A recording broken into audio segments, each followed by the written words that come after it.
สบายดีทุกๆคนกลับมาเรียนภาษาอังกฤษกับอาจารย์จอยอีกเช่นเคยเนาะซึ่งบทเรียนในมื้อนี้อาจารย์จะมาสอนคำศัพท์ต่างๆเกี่ยวกับอาชีพซึ่งมื้อนี้อาจารย์จะเอามาสอนอยู่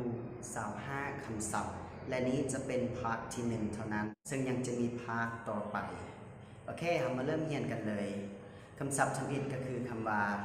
teacher teacher แปลว่าอาจารย์สอนต่อมา farmer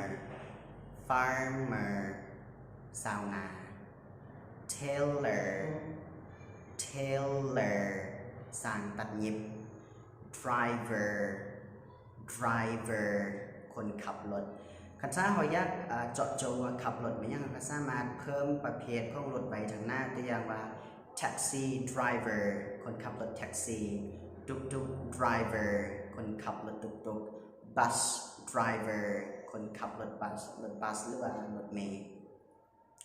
คำศัพท์ที่5 footballer footballer หรือว่า football player football player อันนี้จะแปลว่านักเตะบอลคำศัพท์ต่อมา barber barber อันนี้แปลว่าช่างตัดผมสำหรับคำว่า barber เราจะเป็นช่างตัดผมสำหรับส่วนไล่จะเป็นตัดให้ผู้ชายต่อมา hairdresser hairdresser อันนี้จะเป็นช่างที่ตัดผมสระผมอะไรกันจัดทรงผมให้พร้อม hairdresser คำศัพท์ต่อมา soldier soldier แปลว่าทหารคำศัพท์ต่อมา plumber plumber อันนี้จะเป็นช่างเทศเวียเกี่ยวกับท่อน้ำเช่นว่าต่อท่อน้ำหรือว่าซ่อมแปลงท่อน้ำคำศัพท์ต่อมาได้แก่ welder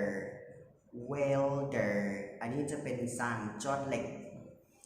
ต่อมา photographer photographer photographer อันนี้จะเป็นช่างถ่ายรูปคำศัพท์ต่อมา carpenter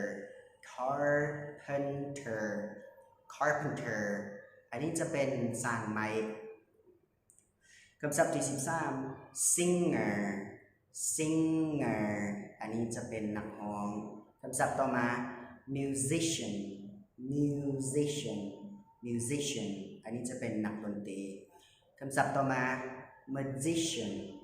magician magician นักมายากลคำศัพท์ที่16 politician politician politician อันนี้จะเป็นนักการเมืองนะคำศัพท์ที่17 beautician beautician อันนี้จะเป็นผู้ที่เห็นเวียเกี่ยวกับความสวยความงามก็คือสร้างแต่งหน้าหรือว่าสร้างเสริมสวยข้อต่อมาคำศัพท์ต่อมานะคำศัพท์ที่18 electrician electrician electrician อันนี้จะแปลว่าสร้างไฟฟ้าคำศัพท์ที่19 scientist scientist scientist นักวิทยาศาสตร์คำศัพท์ที่20 dentist dentist อันนี้จะเป็นทันตแพทย์หรือว่าหมอหัวแค้วคำศัพท์ต่อมา receptionist receptionist receptionist อันนี้จะเป็นพนักงานหับตอนคำศัพท์ที่22 blacksmith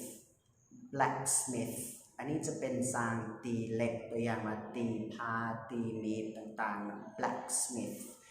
คำศัพท์ที่23ได้แก่ silversmith silversmith silversmith อันนี้จะเป็นช่างตีเงินหรือว่าซ่อมแปลงเครื่องที่เกี่ยวกับเงินที่เฮ็ดด้วยเงินคำศัพท์ที่24 goldsmith goldsmith goldsmith อันนี้จะเป็นช่างตีคำหรือว่าซ่อมแปลงเครื่องที่เฮ็ดด้วยคำ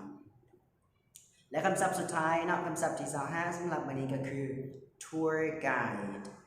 tour guide หรือว่า tourist guide tourist guide อันนี้จะเป็นไกด์นำเที่ยวโอเคเนาะที่ว่ามันไปสำหรับคำศัพท์เกี่ยวกับอาชีพต่างๆพาร์ทที่1แล้วมาพบกันใหม่ในพาร์ทต่อไปสำหรับวันนี้บ๊ายบาย